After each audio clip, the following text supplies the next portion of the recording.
नमस्कार, मी ॲडव्होकेट अमोलराजे बांदल पाटील. आपण पाहता सह्याद्री दर्पण. खानाव पंचायत समितीसाठी उद्या राष्ट्रवादी काँग्रेस पक्षाकडून भूषण पाटील हा युवा नेता आपला उमेदवार अर्ज दाखल करणार आहे. त्यांची जी DTP आहे ते देखील व्हॉट्सअप ग्रुपला आणि इतर सोशल मीडियाच्या ग्रुपला पडलेली आहे, टाकलेली आहे आणि त्यांनी आपला उद्याचा कार्यक्रम जाहीर केलेला आहे. खानाव पंचायत समिती चे मधील सगळे राष्ट्रवादीचे कार्यकर्ते हे उद्या डोनवत या ठिकाणी एकत्र येणार आहेत. त्यानंतर ते NP जी सासगाव यात्रा भरते त्या ठिकाणी NP ढाबा जो आहे, हॉटेल आहे, त्या ठिकाणी सगळे एकत्र येणार आहेत. त्या ठिकाणी सासगाववरून देखील लोक एकत्र येतील.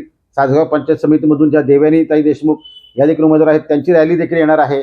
भूषण पाटील यांची रॅली डोनवतवरून सासगावपर्यंत येईल. अंकित साखरे, श्रद्धा साखरे यांची रॅली देखील देवनावे त्या परिसरातून ह्या ठिकाणी येईल सासगावच्या मैदानात. आणि त्यानंतर खोपोली शेळफाटा मार्गे ही सगळी मोठी रॅली भूषण पाटील, श्रद्धाताई साखरे आणि देवयानीताई देशमुख यांची मोठी रॅली खालापूरला एकत्र जाणार आहे. या दरम्यान देवदर्शन देखील होणार आहे त्यांचं आणि देवाचा ईश्वराचा आशीर्वाद घेऊन हे उमेदवार आपला उमेदवारी अर्ज दाखल करण्यासाठी मोठ्या रॅलीने खालापूरच्या जो हायवे आहे, जुना हायवे मुंबई पुणे, त्या खोपोली मार्गे ते खालापूरला पोहोचणार आहेत.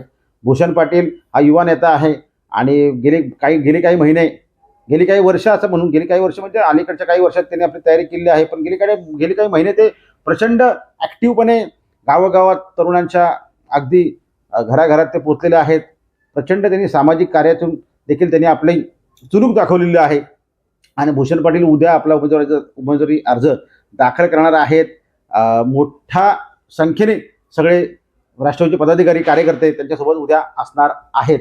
भूषण पाटील, तुम्हाला शुभेच्छा.